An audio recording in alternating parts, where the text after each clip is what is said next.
Good evening, my name is Leoric Bloom and I'll be your host for tonight. Tonight we'll talk about farts. No, wait, stay, please, this is a legitimate scientific video. Like, seriously. We'll talk about how farts changed the world multiple times over. But first, what is fart? Let's probe in deeper. Get it? Probe, because...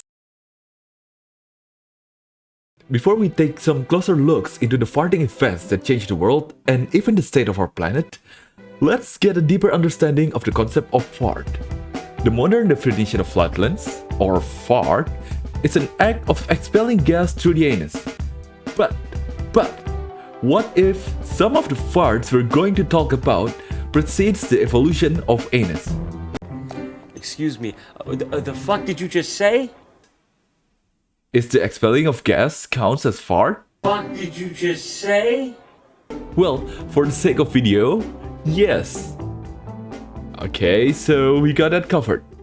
Let's quickly move on to the actual events. When most of the planet is covered by ocean, the ocean is full of iron and rust, so it's mostly green. Well, you might be wondering, if it's full of rust, isn't it supposed to be yellow or brown, maybe? Well, good question. The answer will reveal more about the condition of this planet. Now, green rust is a thing, and mostly occurs in a low oxygen environment. Let's see if I can put up a picture of it. Hold on, I'll put it up now in a second. There you go, it's green rust. That's because the atmosphere back then are chock full of nitrogen, carbon dioxide and methane, while the ocean is full of sulfur. You know what? To be fair, it sounds like the earth smells like a big ball of fart back then already. Well, the ocean is full of bacterial life that adapted well to this kind of environment. Well, that is until some photosynthesizing bacteria appeared, and this new kind of bacteria converts water and CO2 into food by using energy from the sun. You know, whenever an organism eats, they will produce some kind of waste. In this case, the bacteria releases oxygen as their waste product. Yeah, those inconsiderate bastards farts oxygen. Needless to say, they change the chemical balance in the water and eventually the whole planet. So, what happened when you inconsiderately release your waste product to the planet? Well, first of all, some species will die. That's what. We're not the first species to do this kind of things, like some oxygen farting bacteria beat us to it.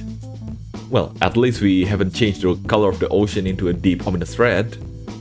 Not until Third Impact, that is. Anyway, yes, blood red ocean. Remember that I said the ocean is full of rust and it's green because of the lack of oxygen? Guess what? The rust will turn red now. And yeah, the earth was red once, the whole ocean was red.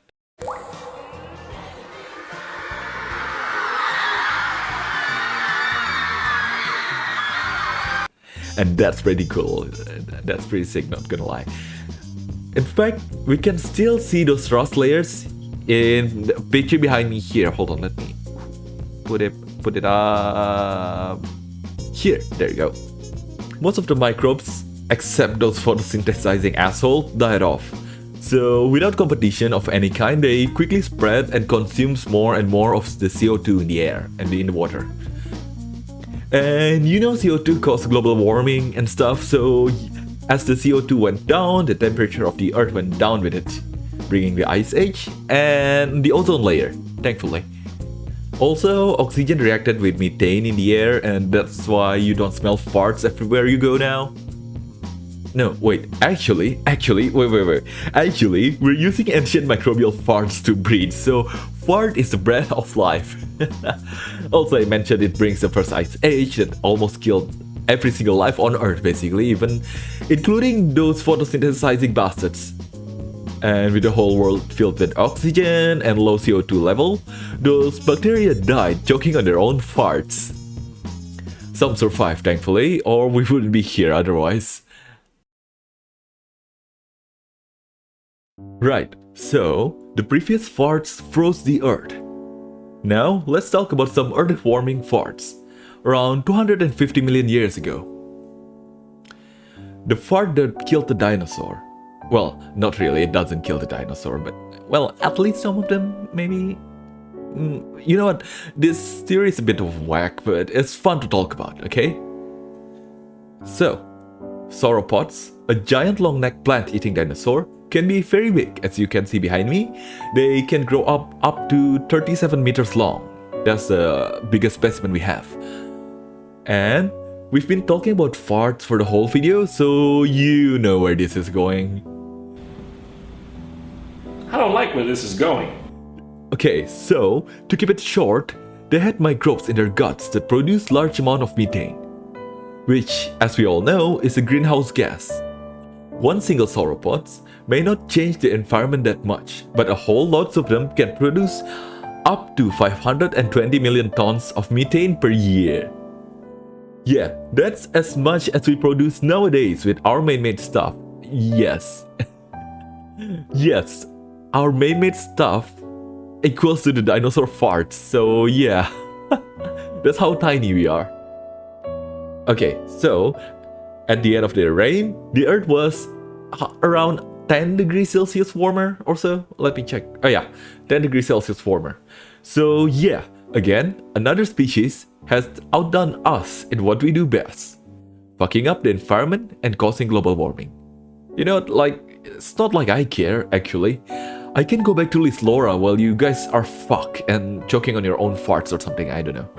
This change in environment is not nearly enough to kill off the dinosaurs, but it's a contributing factor and why the Earth was warmer back then compared to nowadays. Right, we'll stay with methane for this one. It's a bit pale in comparison with our last entry. This one is only around 120 million tons a year, but that's only we count the cows. And since global human biomass is about equal to the cattle, and we can be generous in our calculation and we can add all other livestock as well, so double that.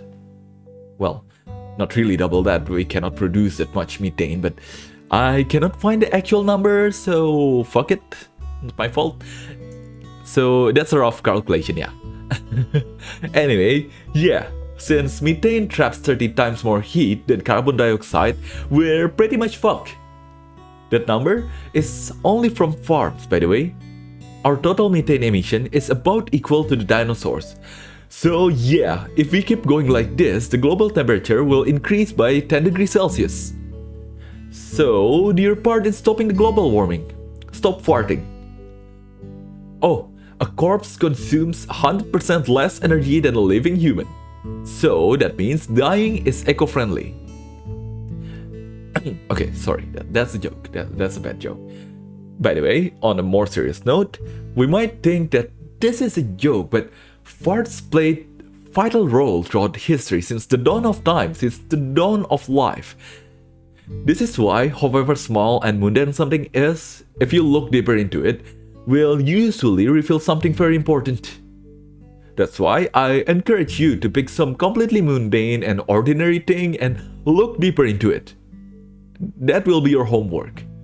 If you need an example, maybe look at the origin of your local cuisine. Usually, it will have some interesting twist somewhere in its history, like adobo for example. Anyway, what I'm saying is, do your own research about something. It can be very lighthearted and fun like this one, and it's not always all gloomy and serious like, you know, Isandalwana or our Bismarck video.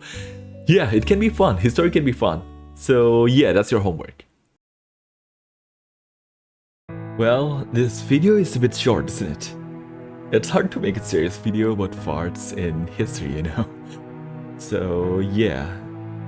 Anyway, the idea for this video came when me, Alta and Huginn are hanging out in Discord and Alta asked us about something that ends with me and Huginn teaching her some fun facts about farts. And I decided to fuck it and make it a video about farts, and yeah, this is the video. So you can thank Alta and Huginn for the idea of this video, and that's it. Good night.